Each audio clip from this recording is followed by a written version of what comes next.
I think we'll put those 6 pieces of advice on our social media today, but just to run you through them quickly: create a separate password for your email, create a strong password. They say use 3 random words, save all your passwords in your browser, turn on 2-factor authentication, update your devices as soon as you can, and the 6th one is to turn on your backup. Let's catch up. What is it? It's 3 minutes to 7, and Carol has got a look at what looks like a really beautiful start to the day, wherever that is. Morning. Very. Sorry, apologies. It's all right. Good morning, welcome to Breakfast with Louise Minchin and Dan Walker. I have to be very excited. It's 7 o'clock. Our headlines for you. Good morning to you. 21st of April, it's Tuesday. Our main story: the latest measures to tackle the coronavirus pandemic, including whether people should be told to wear masks when not at home, will be discussed by the Government Scientific Advisory Committee later today. NHS Providers, that's the body that looks after hospital trusts in England, has warned this could lead to further shortages for staff amid concerns that health workers are still dying from the virus. Andy Moore has this report. So later today, Parliament is going to reconvene following its Easter recess, but with some changes to comply with social distancing measures. Yeah, our political, regional growth and local government. He'll be here in about 25 minutes on the programme. President Donald Trump has said he will sign an executive order to temporarily suspend all immigration to the US because of the coronavirus. Critics say the government is using the pandemic as an excuse to severely limit immigration. Our North America correspondent Peter Bowes has this report. Dentists in England are facing critical shortages in PPE, forcing some patients with urgent problems to apparently take matters into their own hands. This is the warning from the British Dental Association. Practices were told to suspend routine appointments last month and set up emergency hubs instead to help slow the spread of the virus. And just to warn you, this report from Dan Johnson does contain a few graphic images. It continues to inspire people. We're speaking to him a little bit later as well. Yes, 8:45. We've also got Tim Peake and Bear Grylls who are going to be here. I think about 7:40, 10 to 8 they're going to be here this morning. And I don't know if you've been humming along or seeing online, lots of people singing "We're All in This Together." It's become a bit of an anthem for what everyone is going through at the moment. But here's a slightly novel take on it by Asher, the cockatoo. Very impressive. I'm going to start singing like that, I think. It's 12 minutes past 7. You're watching Breakfast this morning from BBC. While social distancing and self-isolation can be really distressing experiences for everyone, there are unique challenges facing people with learning difficulties living in care. For some, sudden changes of routine or a lack of contact with loved ones can cause huge upset. And for carers, explaining what is happening can be a real challenge. Graham Satchell has this report. And it's really desperate hearing Barbara's story, isn't it? And we're going to pick up some of those points now with our next guest. Joining us now from Surrey. Good morning. Joining us. And Saba, I just want to talk to you about your sister Rana. So just tell us a little bit about her and where she is at the moment. Your experiences with us this morning, that's Saba Salman there talking about her sister Rana, and Ridin Hughes, who's the Chief Executive of the voluntary organisation's Disability Group, talking to us from Worthing. Thank you to both of you. Thank you both very much. And after 7:30, we'll get a bit of reaction to that, all sorts of other things from the government as well. So 7:26, Carol's having a look at the... Oh, Carol, thank you very much. We'll see you in half an hour, so thank you. Hello. Good morning. You're watching Breakfast with Louise and Dan this morning. Let's get you right up to date. It's 7:30 exactly. Urging people to wear face masks when out in public could put supplies at risk for healthcare workers.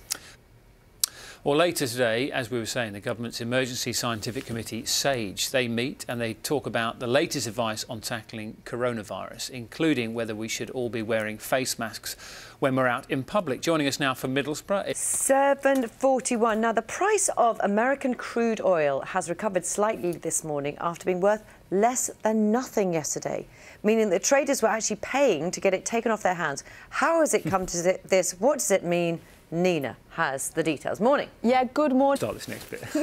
On Breakfast, we've been speaking to the people who are keeping Britain moving during the pandemic, and cleaners are playing a hugely important role. That's nice, isn't it? Finally, some recognition as well. I think that's important, isn't it? And as we're this crisis continues, I think we and general public are trying to find all those people who haven't had this sort of moment in the spotlight for the great work they're doing and trying to shine a bit of a light on that.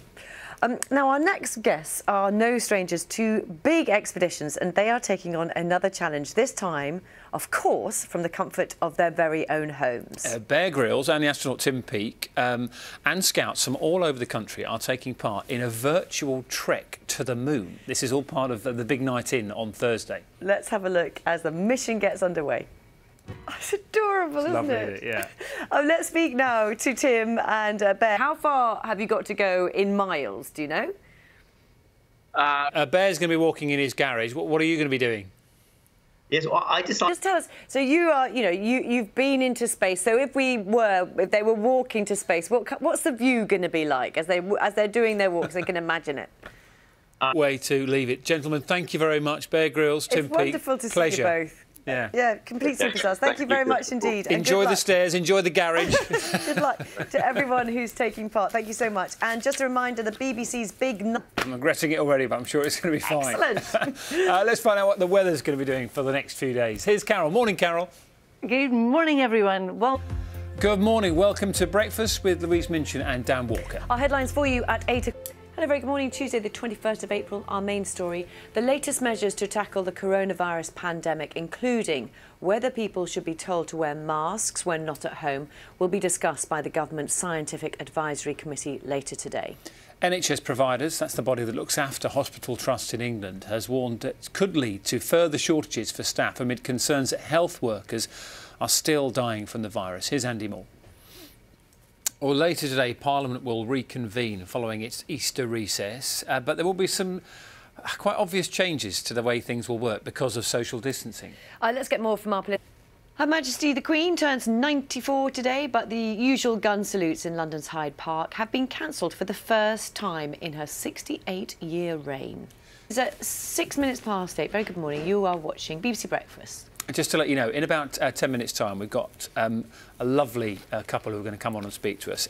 Ken, who used to sleep with a photo of his late wife every night in his care home, and then Kia Mariah, who's his carer. She made him a little gift. She presented it to Ken, and it was quite an emotional moment. So we're going to bring the two of them together on BBC Breakfast for you in about 10 minutes' time. It's lovely. The risks taken by frontline workers treating coronavirus patients have been highlighted by the growing number of deaths. Last week, Sonia Kagan, a carer who worked at a home in London, died in hospital after spending 2 weeks in intensive care. She was 26 years old. Well, let's speak to her cousin. Despite the challenges we've been talking about facing care workers, we have also, of course, heard some incredible stories about how they are going above and beyond the call of duty to protect vulnerable residents. When employees at Ken Bembo's home noticed that he slept with a picture of his late wife by his bedside, they decided to make him a very special gift to provide a bit of comfort during the lockdown. Have a little look. Of the fact that Kia and other carers like her are now moving in to look after you. Such a great experience of that. And I can see you proudly wearing your veteran hat. The picture's not brilliant, but we can see the hat on your head. Give us an idea, what sort of operations were you involved in when you were in the services? Inspired you? I mean, what an incredible career you had. What inspired you to sign up in the first place? I just wanted to, Kia's, I can see her listening in so carefully to what you're saying. Kia, you're 17, I think. Ken is 94. There's this wonderful sort of cross-generational relationship. He must have some amazing stories that he tells you.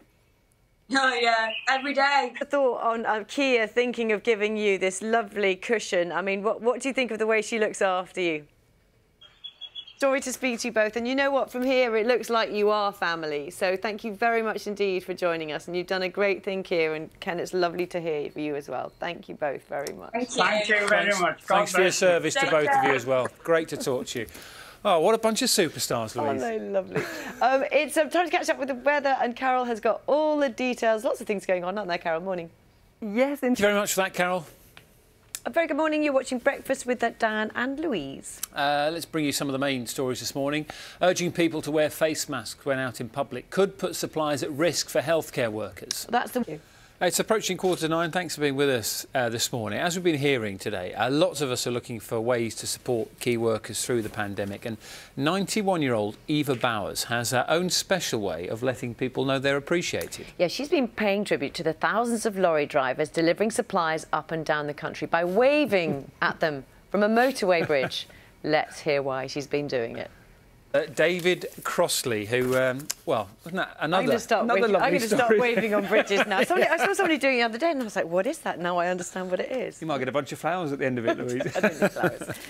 So you might think that after raising more than £27 million for the NHS by walking 100 lengths of his garden, it might be time for Captain Tom to, I don't know, have a cup of tea, put his feet up, take a rest. No, not at all. Instead, he's continuing his efforts to support the fight against the pandemic by performing a virtual opening, which takes place later today, of the new Nightingale Hospital in Harrogate. Well, Captain Tom...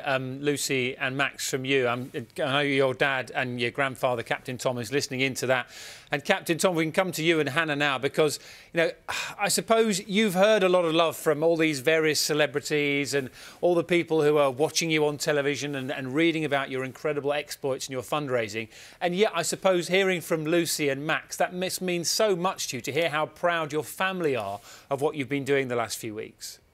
You're doing something special. You are officially and obviously virtually opening the new NHS Nightingale Hospital in Harrogate. That must be, it's going to be quite... This morning, I'd love to get your family's reaction to this as well, because amongst all your other achievements, you're now heading to the top of the charts as well with You'll Never Walk Alone, which we, of course, heard for the first time on Breakfast last week with Michael Bourne. Let's have a little listen. I want to hear what Lucy and Max think about this as well. I wish you could have seen that. Hannah and Captain Tom were singing along. Max, I want to ask you, Max, though. Your granddad might have a #1. What do you think of that? Mind-blowing. You're saying about how crazy the last few weeks have been, but if we'd have come to you a fortnight ago and say, by the way, we'll speak to you live on BBC Breakfast, your dad will have raised over £26 million and he potentially could be #1 in the chart, you'd have gone, shut up, you're an idiot. Hannah and Captain Tom was watching you listen to it because you're singing along. You just can't help singing to that song, can you? Impossible. To Captain Tom as well. I wonder what your plans are when this is all over, because you're now a sort of global superstar, but you must be looking forward to getting this wonderful family of yours together just to sort of celebrate what you've managed to achieve together as a family unit. To expand the invitation list. Thank you so much. You're brilliant. Thank you very much. Great to talk to all of you. Oh, isn't it wonderful? What a brilliant story to come out of what's been a difficult time for so many of us. Yeah, that's it for today. We'll be back with Breakfast tomorrow from 6 o'clock. Have a great day. Stay safe. See you then.